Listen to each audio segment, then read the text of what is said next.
lui. Par 2 fois, j'ai tout laissé derrière moi.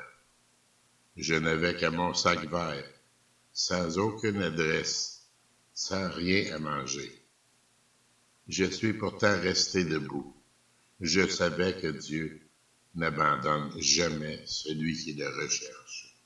Si vous avez l'impression d'avoir tout perdu, souvenez-vous que chaque année, un arbre perd ses feuilles. Et pourtant, il reste debout.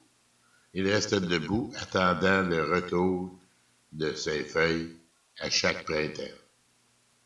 Rappelons-nous que les oiseaux du ciel sont très bien vêtus, très bien nourris, et Dieu pourvoit à leur bien-être et à leur vie.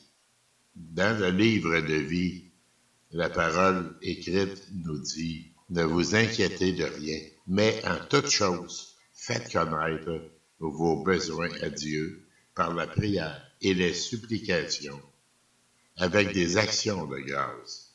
Et la paix de Dieu, qui surpasse toute intelligence, gardera vos cœurs et vos pensées dans le Christ Jésus. » Voilà mon remède à tous mes problèmes. Parler à mon Père et croire en lui. Conservons en nous ce jardin de prière.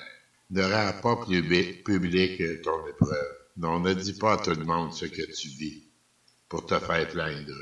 Parle en secret à ton Père.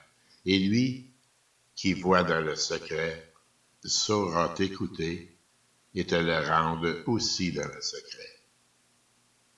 Est-ce que Dieu se soucie du fardeau financier que j'ai?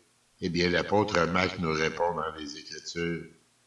Est-ce qu'il dort ou est-ce qu'il fait le sourd d'oreille? Dans la parole sainte, Marc raconte qu'il était dans une barque avec les autres disciples et qu'une énorme tempête faisait rage. Un grand tourbillon de vent se jetait sur la barque, au point que la barque se remplissait. Et Jésus, en arrière, sur un coussin, dormait. Alors, réveillés par les disciples, qui, eux, croyaient que Jésus ne se préoccupait pas d'eux, ils ont une grande peur. Ils ont peur de chavirer et de mourir. Jésus, d'une voix autoritaire, dit à la mer, « Silence !» Et il menaçait le vent. Oui, Jésus, d'une voix autoritaire, dit à la mer, « Silence !» Et il menaçait le vent. Et il se fit un grand calme. Jésus leur dit, « Pourquoi avez-vous si peur? Vous n'avez pas encore la foi? » Et ils ont été saisis d'une grande crainte et se demandèrent, « Qui donc est-il pour que même le vent et la mer lui obéissent? » Eh bien, aujourd'hui, c'est le même Fils de Dieu qui agit aujourd'hui sur nos épreuves essentielles, si nous croyons en lui.